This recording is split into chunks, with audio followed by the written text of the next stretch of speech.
Livro de Atos dos Apóstolos, capítulo 8, versículo 26, diz a palavra de Deus.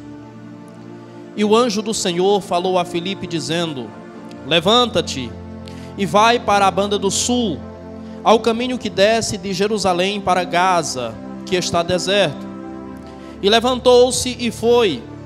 E eis que um homem etíope, eunuco, mordomo-mor de Candace, rainha dos etíopes, o qual era superintendente de todos os seus tesouros, e tinha ido a Jerusalém para a adoração, regressava e, assentado no seu carro, lia o profeta Isaías. Até aqui, os amados podem sentar em nome de Jesus. No evangelho escrito por Marcos, o qual foi narrado por Pedro, no capítulo de número 16, e versículo 15, ele registra as palavras de Jesus, quando antes da sua ascensão aos céus, ele diz: ide por todo o mundo e pregai o evangelho a toda criatura. Quem crer e for batizado será salvo, quem não crer será condenado. Mateus, quando registra as mesmas palavras de Jesus, ele acrescenta dizendo que Jesus disse também: ide fazer discípulos, ensinando-os a guardar a tudo que vos tenho ordenado, batizando-os em nome do Pai, do Filho e do Espírito Santo. Os discípulos, eles haviam aderido à fé por consequência da pregação de Jesus, mas todos aqueles homens, eles eram judeus. E talvez eles não entenderam perfeitamente a ordem de Jesus, quando Jesus diz para que eles pregassem o evangelho a toda criatura. E nos primeiros dias da igreja primitiva, a pregação do evangelho se restringiu apenas às cercanias de Jerusalém. Esteve restrita tão somente àquela região, aquelas pessoas, aqueles povos. E à medida que o tempo foi passando, tornou-se necessário que a igreja se expandisse. Jerusalém era, sem sombra de dúvidas, a capital espiritual, a capital da fé. E em períodos festivos, milhões de pessoas iam até Jerusalém para adorar. O Deus de Israel, consequentemente o Deus de Jerusalém, era um Deus que era conhecido por outras nações. E outras pessoas, além dos próprios judeus, criam nesse Deus. Outras pessoas, além dos próprios judeus, se converteram a esse Deus. E, consequentemente, eles iam a Jerusalém para adorar.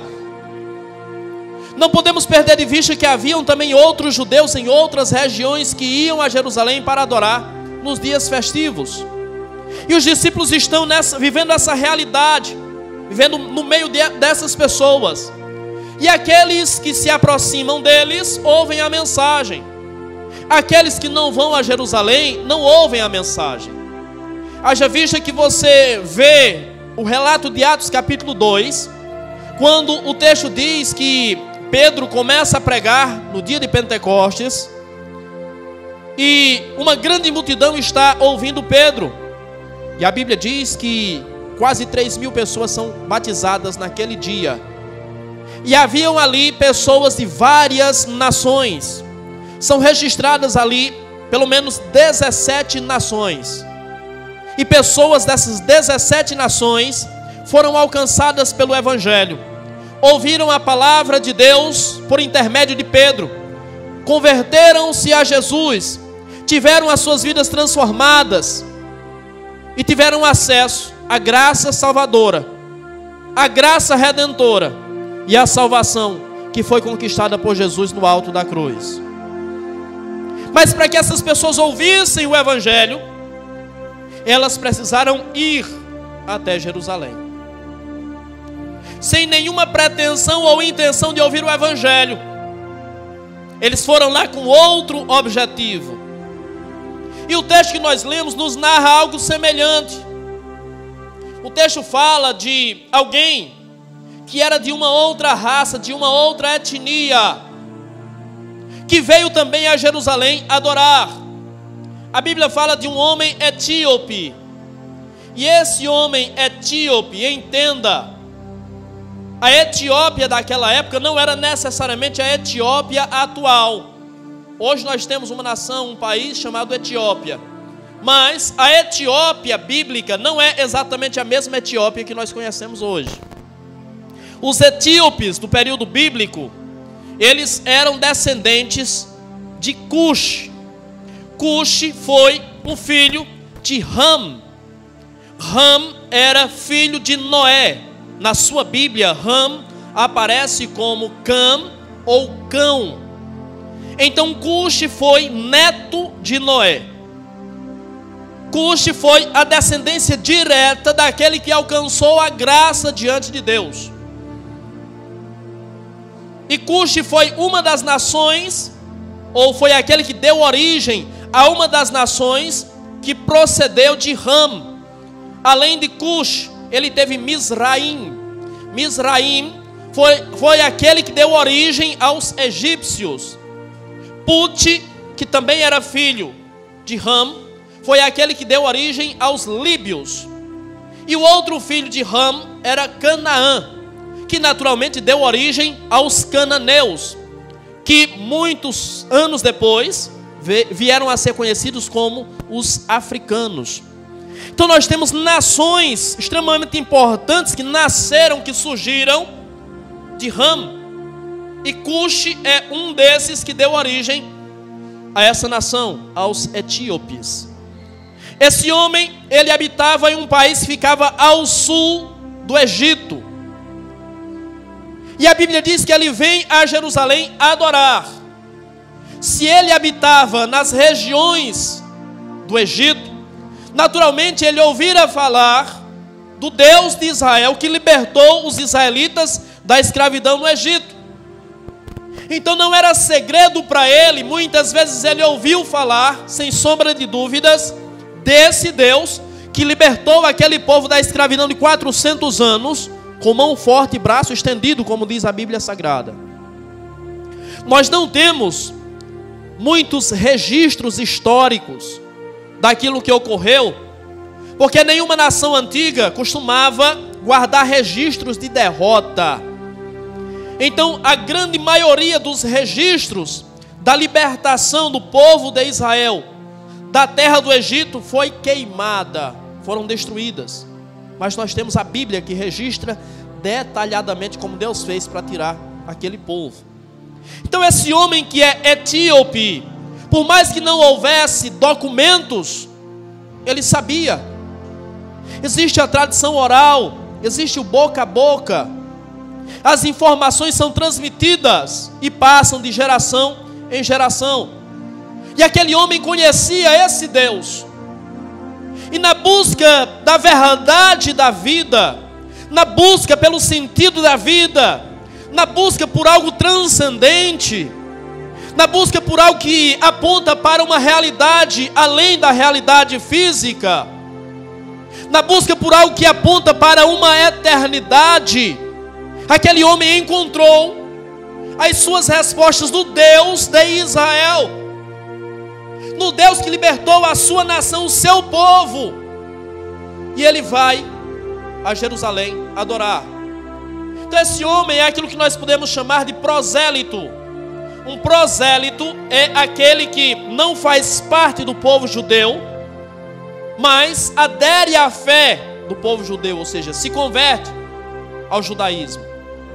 O proselitismo não é algo restrito aos judeus, mas quando alguém de outra fé, de outra crença, de outra religião, adere à fé cristã, ou o contrário, quando o contrário acontece, nós chamamos isso de proselitismo. É quando você migra de uma religião para outra religião. É quando você abre mão de uma fé a qual você tem carregado para abraçar outra fé, a qual não faz parte da fé na qual você foi formado. Esse homem é um prosélito, um judeu prosélito. E a Bíblia diz que a igreja está vivendo na efervescência exatamente disso, de começar a sair, de começar a pregar para outras nações, não por decisão nem escolha, mas por perseguição. A igreja foi forçada a isso. A Bíblia diz que Filipe havia ido para Samaria, e em Samaria ele havia pregado o Evangelho. E pregando o Evangelho em Samaria, muitos creram. E muitos receberam o Espírito Santo.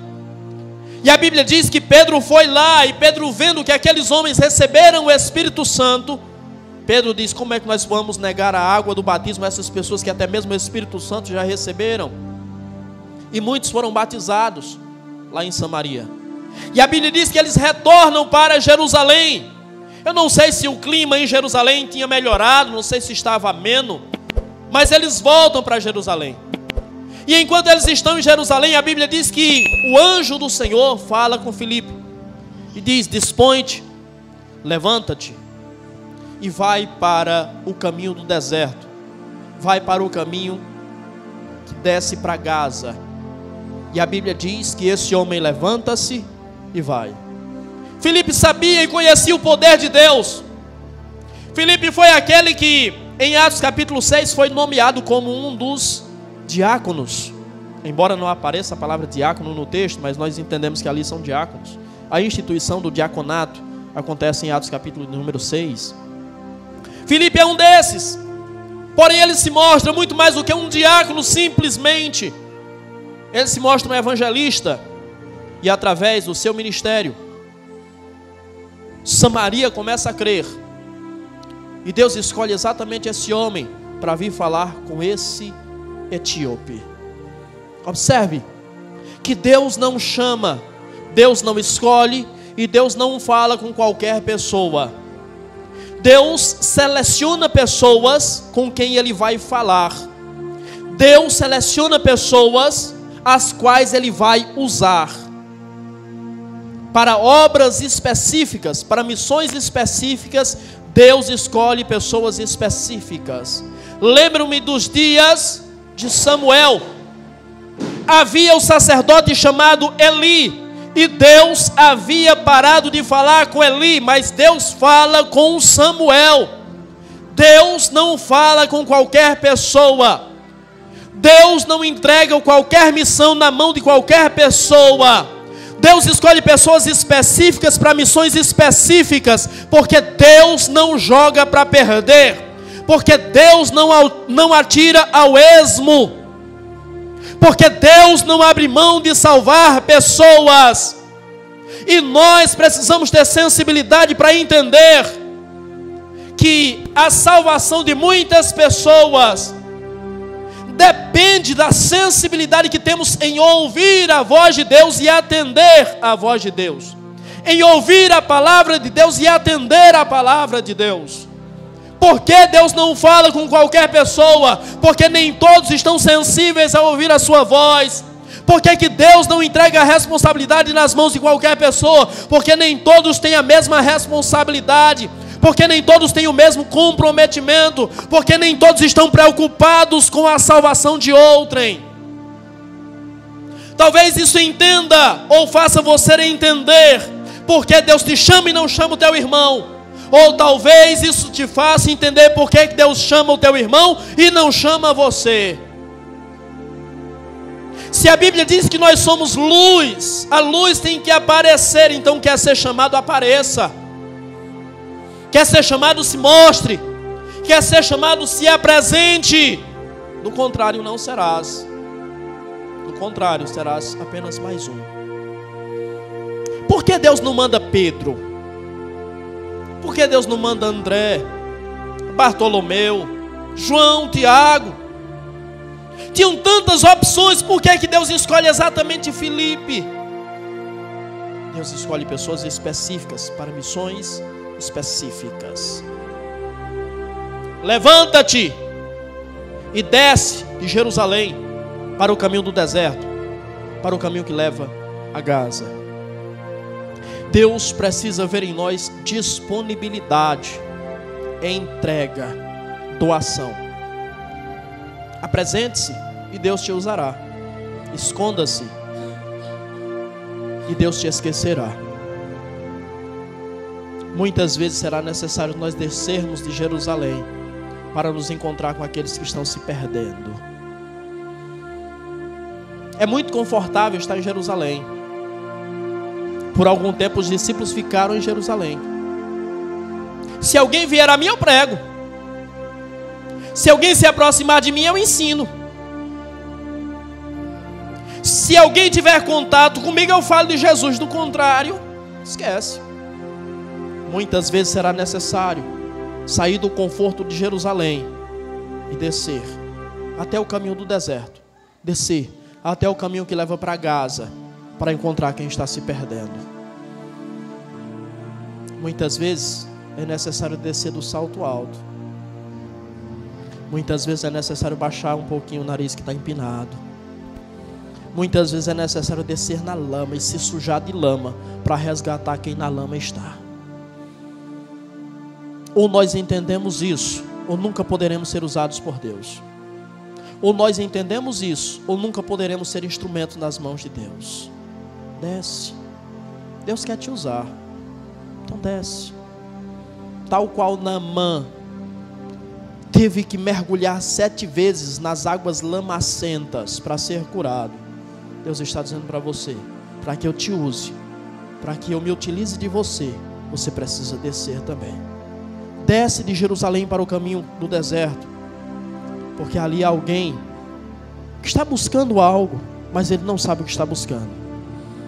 Alguém que está carente, está necessitado de algo, alguém que está perdido na sua trajetória e não percebeu ainda. Você precisa ensiná-lo, você precisa orientá-lo, você precisa conduzi-lo. Sabe por que a pregação tem que ser universalizada? Porque nós não sabemos quem tem predisposição para crer ou não.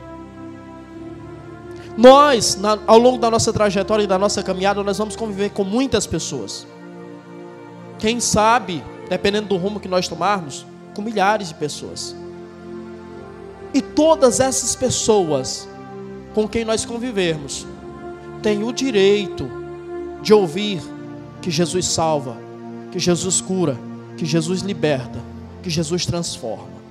Todas essas pessoas têm o direito de ouvir isso, tal qual um dia você teve, tal qual um dia você ouviu, e ouvindo isso, você creu, e crendo nisso você foi liberto.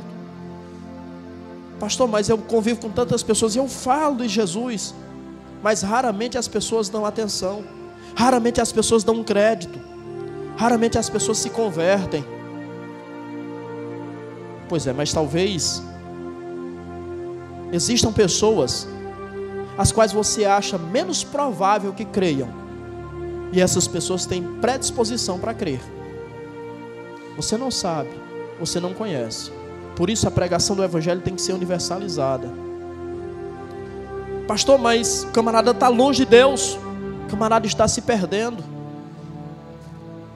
Entenda uma coisa: nem todas as pessoas que estão longe de Deus, nem todas as pessoas que estão se perdendo são maus. Nós sabemos que no mundo espiritual existe uma luta espiritual, e é o bem contra o mal. Essa é a realidade. Mas nem todos os que estão se perdendo são maus. Nem todos os que estão se perdendo são mau caráter. Na realidade, muitos dos que estão se perdendo não querem se perder. Eles querem ser salvos. E eles estão buscando isso. O problema é que estão buscando no lugar errado, da forma errada. Esse homem está indo para Jerusalém.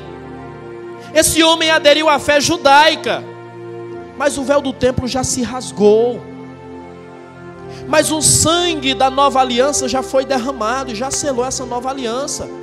Não adianta mais ir ao judaísmo, não adianta mais ir ao templo, não adianta mais clamar pela arca. Acabou.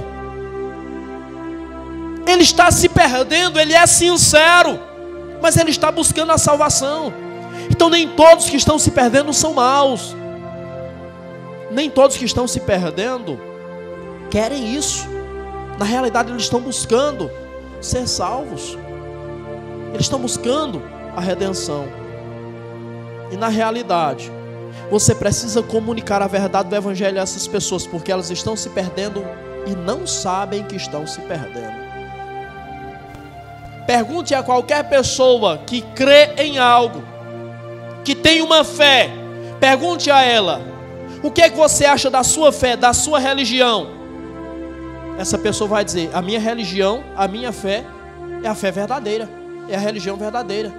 A minha religião, a minha fé é que vai me levar até Deus. Então essa pessoa, ela quer ser salva. Essa pessoa, ela é sincera. Essa pessoa está perdida e não sabe que está perdida. Ela está andando por caminhos tortuosos, por caminhos de morte, e não sabe. Provérbios capítulo 12, versículo 25 diz que há caminhos que ao homem parecem ser direitos, mas são caminhos de morte. Por isso você precisa comunicar. Por isso essas pessoas precisam ouvir, de fato, essa verdade. Esse homem foi para Jerusalém, adorou em Jerusalém, cultuou, cantou, rezou, e agora está voltando para casa. Está indo pelo caminho do deserto, está voltando para casa. E o nosso grande defeito é que nós pensamos que a pregação, ela termina quando o pastor diz amém. A obra de Deus não termina quando nós ouvimos o último amém do culto. A obra de Deus não encerra-se ali. A obra de Deus continua. A obra de Deus na nossa vida, ela continua. E a palavra que nós ouvimos, tal qual você está ouvindo agora, é a palavra que precisará ser revisitada pela sua mente constantemente depois que você sair daqui. Aqui você está recebendo uma semente, mas essa semente vai ter que germinar no seu coração. Essa semente vai ter que brotar na sua vida. Essa semente vai ter que dar resultados, vai ter que dar frutos na sua vida. Então a obra de Deus não termina quando o último amém é falado aqui na igreja.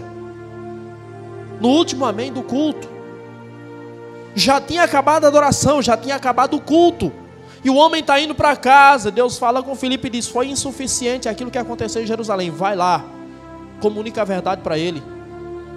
Fala do evangelho para ele. Fala das verdades que ele desconhece. E oxalá que Deus possa reverberar essa palavra no seu coração depois que isso aqui acabar.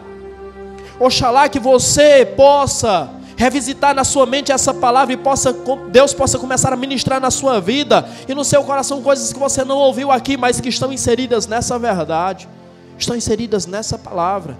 Acredite, a obra de Deus na sua vida não termina quando o último amém é falado. Pelo contrário, a obra de Deus está apenas começando na sua vida. Foi assim que aconteceu na vida desse homem. Deus falou verdadeiramente com ele depois que o culto acabou. Deus falou com ele verdadeiramente depois que ele estava voltando para sua casa. Sabe por que Jesus falou com ele? Sabe por que Deus direcionou a mensagem para ele? Porque Deus queria ele para si. Tal qual Deus chamou, levantou uma nação para chamar de sua. Deus queria aquele homem para ele. Deus quer você para ele. Jesus reivindica a sua vida para ele. Jesus quer que você faça parte da vida dele, e ele quer fazer parte da sua vida também. Ele quer ser uma realidade na sua vida. Ele quer ser parte integrante da sua vida. Ele quer você para ele. Ele não abre mão de você. Por isso ele está chamando você hoje. Por isso ele está falando com você agora. Porque ele quer você do seu lado. Ele não abre mão de você. Ainda que o culto acabe, ainda que você esteja voltando para casa sozinho, ele não abre mão de você. Ele quer você para ele. Ele comprou você para ele. Ele reivindica você para ele. Ele te chama para fazer parte da verdade que foi oculta de você por muito tempo. Ele chama você para viver além da superficialidade. Ele chama você para experimentar as profundidades das maravilhas e das riquezas, da sabedoria e do conhecimento de Deus. Ele chama você para uma outra realidade. O homem está voltando para casa e o texto diz que ele desce pelo caminho do deserto. Caminho do deserto. Como é difícil o caminho do deserto. O caminho do deserto é o caminho da solidão. O caminho do deserto é o caminho do esquecimento. O caminho do deserto é o caminho do silêncio. O caminho do deserto é o caminho da escassez. O caminho do deserto é o caminho da dor, do sofrimento. E Deus viu aquele que estava descendo pelo caminho do deserto. Deus vê aquele que está descendo pelo caminho do deserto. Deus enxerga aquele que está passando pelo deserto. Esse homem era uma autoridade, e proporcional ao seu cargo, à sua vida, eram seus problemas, eram as suas dificuldades, e era a sua necessidade de Deus. E ele enfrenta a distância, ele enfrenta o deserto, ele enfrenta tudo para ir em busca de uma verdade. Uma verdade que ele não conhece plenamente, perfeitamente, ele não sabe exatamente como é, ele não sabe exatamente o que é. Mas a distância não foi dificuldade para ele. A cultura, ou a diferença cultural não foi dificuldade para ele. A diferença étnica não foi dificuldade para ele. A diferença religiosa não foi dificuldade para ele, não foi barreira para ele. A distância não foi barreira para ele. Por que para você chegar a Deus tem tanta barreira? Por que para você chegar a Deus tem tanta dificuldade? Por que para você tem tanto empecilho? Será que essas barreiras, essas dificuldades, esses empecilhos não são criados por você mesmo? Será que essa distância que existe entre você e Deus, não é você que está criando? Será que se você de fato quiser, as coisas não serão muito mais simples? Nós vivemos muitas vezes de desculpas. E posso contar um segredo? Nós somos mestres nisso. Nós sempre temos as melhores desculpas. Nós sempre temos um ótimo álibi para sustentar a nossa verdade. Eu não fui por isso, eu não fiz por isso, eu não sou por isso. Sempre temos as melhores desculpas. Mas um dia nós teremos que prestar contas a Ele. Um dia chegará o momento do acerto de contas e as nossas desculpas não vão funcionar. Ou nós vamos ouvir da sua boca: bem-estar, servo bom e fiel. Foste fiel no pouco, sobre o muito eu vou te colocar. Ou nós vamos ouvir da sua boca: apartai-vos de mim, malditos, para o fogo eterno preparado para o diabo e seus anjos. Um dia chegará esse momento do acerto de contas. E lá não tem jeitinho brasileiro. Lá não tem desculpa que funcione. Lá não tem desculpa que dê jeito.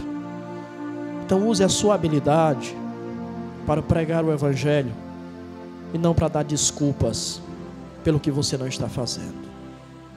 Ele quer você, Ele chamou você, Ele viu você, Ele quer cuidar de você. O homem está descendo pelo caminho do deserto, mas isso não o isentou de ser visto por Deus. Talvez você esteja também no caminho do deserto e Ele está te vendo também. Ele tem se lembrado de ti. E Ele tem enviado anjo, Ele tem enviado o seu próprio Espírito, e Ele tem enviado os seus mensageiros para irem até você. E o que é que você vai fazer? Olha só, Ele envia anjo, o Espírito, envia servos, mensageiros, e você não faz nada. O que você tem feito para se encontrar realmente com Ele? Esse homem que agora estava no deserto foi visto por Ele. Mas Deus viu aquele homem, e Deus viu naquele homem qualidades que talvez Ele não viu muitas vezes em muitos dos seus discípulos. Daí você entende. O pastor acabou de falar: Deus envia anjo, Deus envia o Espírito Santo, Deus envia mensageiros, mas ninguém chegou até mim. Porque Ele tem visto o seu coração. Porque Ele tem visto a sinceridade do seu coração. Aquele homem foi visitado Porque o anjo, para chegar até Filipe e dizer, vai lá, o anjo já tinha visto. O Espírito Santo já tinha agido. Porque na sequência do texto você vai perceber a ação do Espírito Santo. Nós não vamos ler a sequência do texto, mas se você quiser ler em casa, depois você lê. Você vai ver a ação do Espírito Santo. E Filipe, como mensageiro, foi. E por que ninguém chega até você? Será que Deus enxerga e Deus vê em você o mesmo que Deus olhou e enxergou no coração daquele homem? Aquele homem saiu da Etiópia e foi a Jerusalém buscar essa verdade, buscar esse Deus. E você tem feito qual esforço para buscar essa verdade, para buscar esse Deus? Pastor, eu tenho feito. Muitas vezes eu tenho feito coisas que ninguém tem visto. Muitas vezes eu tenho agido no secreto. O deserto nos fala também de estar em secreto. Então, se você tem feito em secreto, em oculto, Deus também tem visto. Deus tem visto a tua obra. Deus tem visto o teu serviço. Deus tem visto o teu labor. Deus tem visto a tua entrega. Deus tem visto a tua dedicação. Se Ele tem visto quando não há sinceridade, quando só há desculpas na sua boca, Ele também tem visto o que você tem feito. E a ação dele na sua vida será proporcional àquilo que ocorre dentro do seu coração. Será proporcional à sua entrega, à sua sinceridade. Não à sua perfeição. Esse homem não era perfeito. Esse homem estava em busca da verdade, mas ele estava equivocado, estava buscando no lugar errado. Então a ação de Deus na sua vida será proporcional à sinceridade do seu coração. Em especial a sinceridade na sua busca, a sinceridade na sua entrega. Do contrário, de fato, Deus não vai agir. Deus não perde tempo. E como eu disse anteriormente, Deus não joga para perder. Esse homem está descendo pelo caminho do deserto para ir até Gaza. Era necessário que ele passasse em Gaza para voltar para a sua terra. E Gaza é uma cidade importante na Bíblia Sagrada. Gaza foi cenário de alguns embates entre judeus e filisteus. Gaza era uma das 5 principais cidades dos filisteus. Foi em Gaza, por exemplo, que alguns eventos que humilharam judeus aconteceram. Gaza, como eu disse, era uma das 5 principais cidades dos filisteus. Mas ela havia sido destruída no ano 93 a.C. por um rei asmoneu chamado Alexandre Janeu. Alexandre Janeu, um rei asmoneu, que foi a dinastia que antecedeu a dinastia herodiana.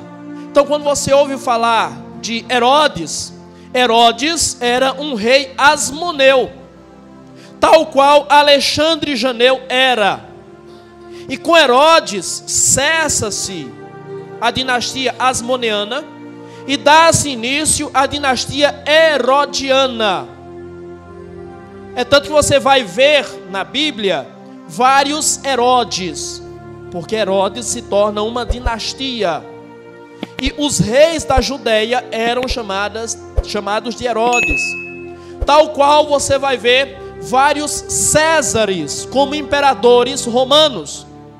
Isso não significa que o nome de todos eles eram César. César era o cargo. Se tornou uma dinastia. Tal qual Candace. O texto diz que esse homem era mordomo-mor, alto oficial de Candace, rainha dos etíopes. E Candace também não era o nome daquela mulher. Candace era o nome do seu cargo, da sua posição, da sua dinastia. Então existia uma dinastia etíope chamada Candace. Igual a essa mulher que era rainha dos etíopes, existiram outras Candaces. Só para você ter uma ideia. E Alexandre Janeu, no ano 93 a.C., ele destruiu a cidade de Gaza. Cidade essa que foi reconstruída por um governador romano 40 anos depois, no ano 53 a.C., chamado Gabínio.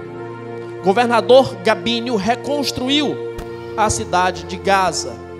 E em Gaza, por exemplo, foi onde Sansão conheceu uma prostituta e tomou para si essa prostituta.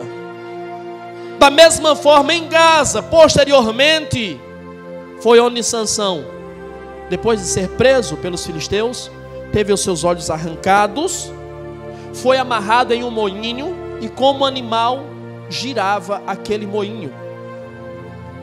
Então, esses dois eventos terríveis na vida de Sansão aconteceram exatamente em Gaza. E agora, a Bíblia diz que esse homem, o qual a Bíblia não menciona o seu nome, só diz que ele era eunuco de Candace, que ele era etíope.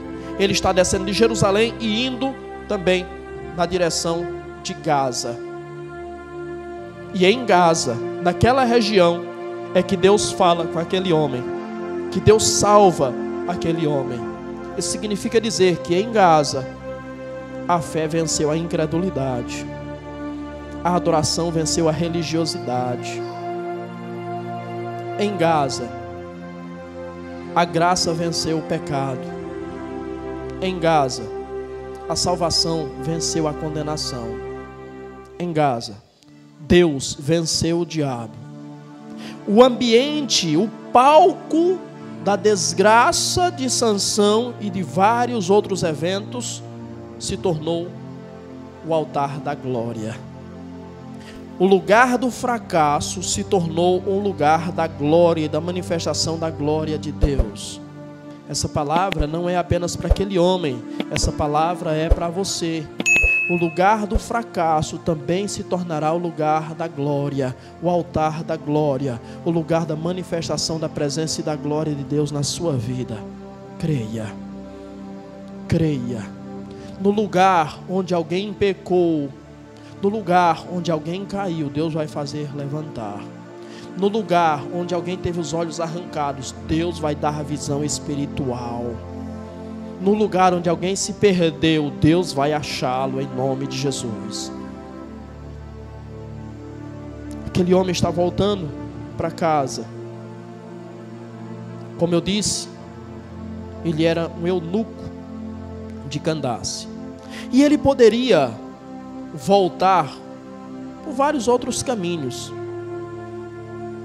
Existiam outras opções de caminhos, mas aquele caminho era o único caminho por onde as caravanas de gentios passavam, onde tinha água potável, água saudável, para que eles pudessem beber, para que eles pudessem dar aos seus animais. Então, no único caminho que existia água potável, foi nesse caminho que esse homem trilhou, foi nesse caminho que esse homem passou, e foi nesse caminho que esse homem foi achado pela graça de Deus. Porque naquele lugar, aquele homem não achou apenas água potável. Naquele lugar, aquele homem achou a água da vida.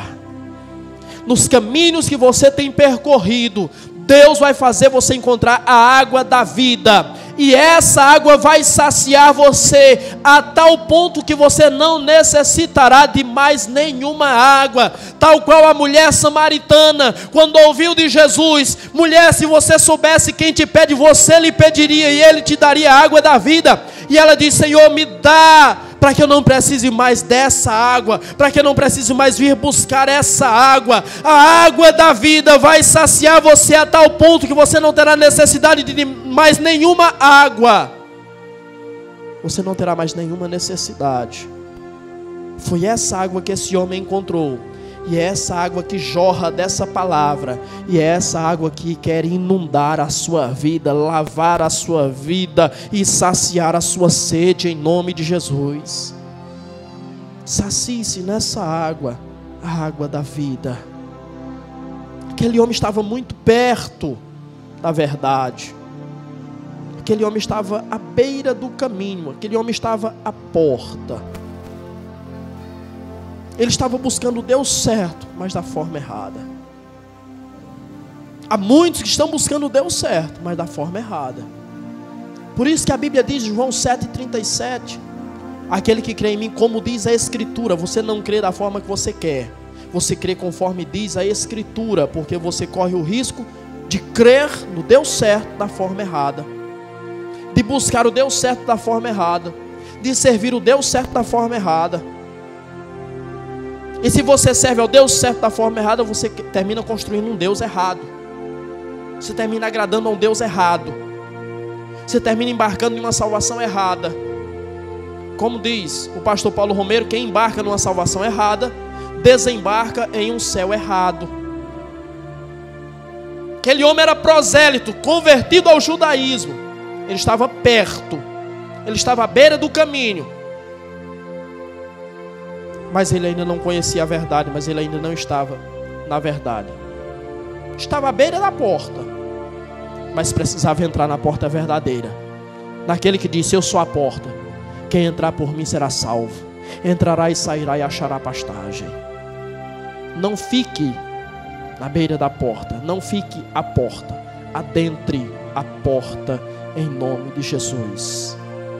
Aquele homem, como alto funcionário, ele tinha total autoridade no seu país, ele era tesoureiro da rainha, então ele era um alto funcionário do mais alto escalão do governo etíope.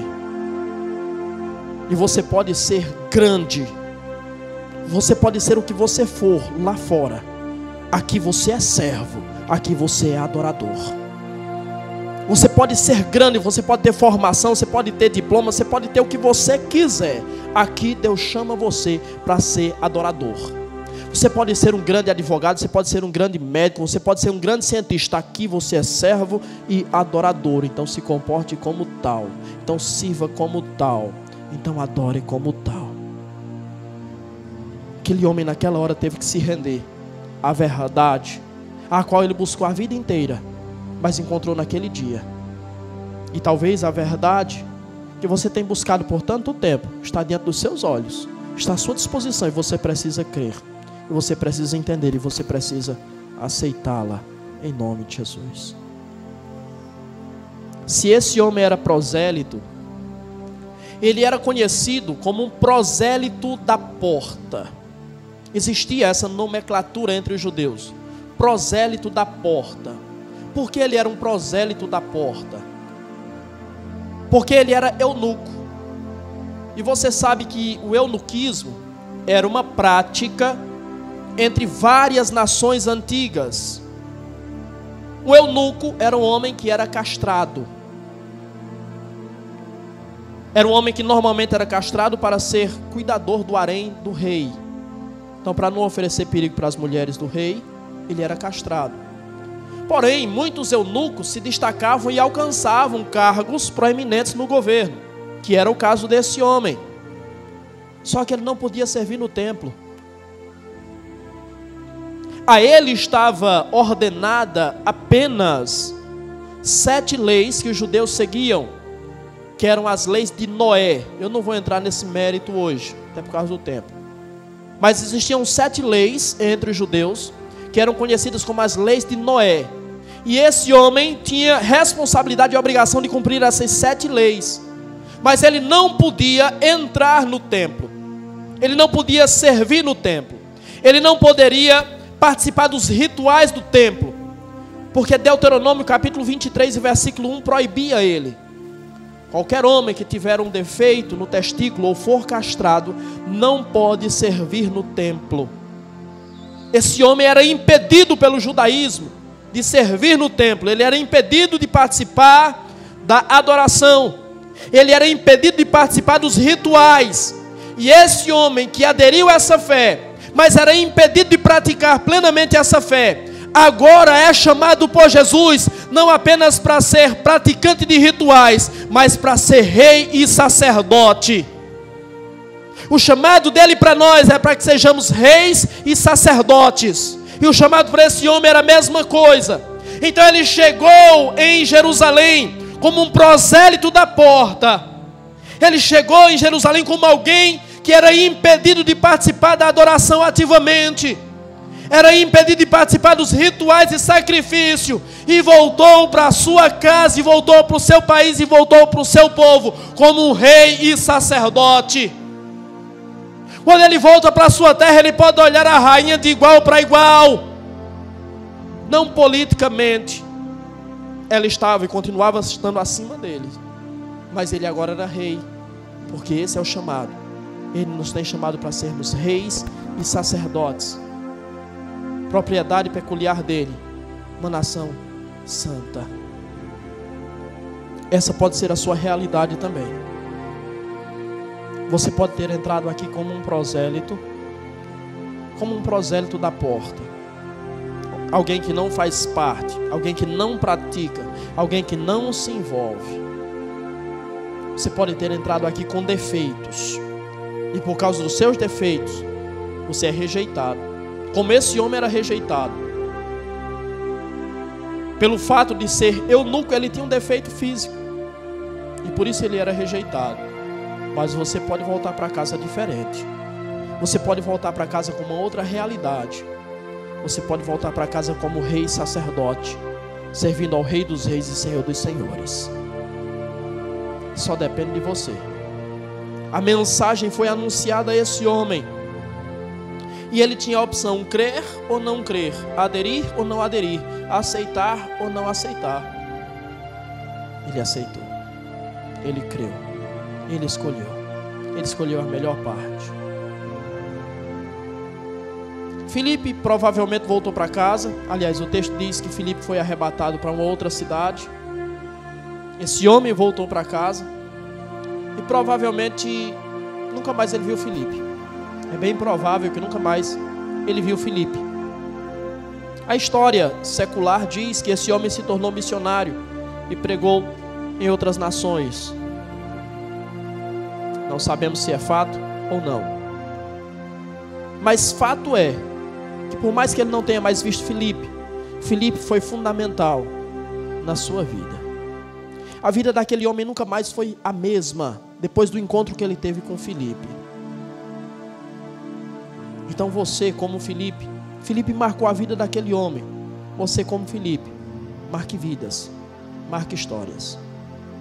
E as pessoas com quem você conviver, e as pessoas que conviverem com você, as pessoas que tiverem acesso a você, as pessoas que tiverem contato com você, que tenham a sua vida impactada, não por quem você é, mas por quem Deus te fez ser, por quem Deus te chamou para ser, pelo Deus que você serve, pelo Deus que você prega.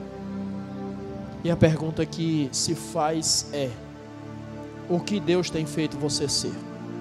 Se você é o que Deus tem feito você ser, o que Deus tem chamado você para ser, você é igual a Filipe, ou muito melhor do que Filipe.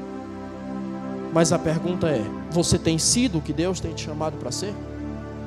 Deus tem feito você ser aquilo que Ele quer que você seja? Pastor, como é que eu sei?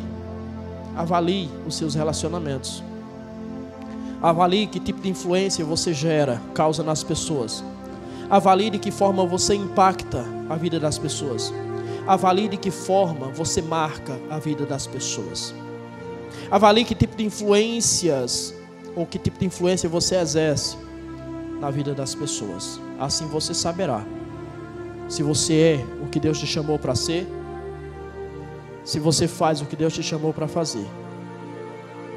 Ou será que ao invés de influenciar, você está sendo influenciado? Ao invés de tornar pessoas, você está se tornando? Essa é uma análise que é você que tem que fazer, e não eu.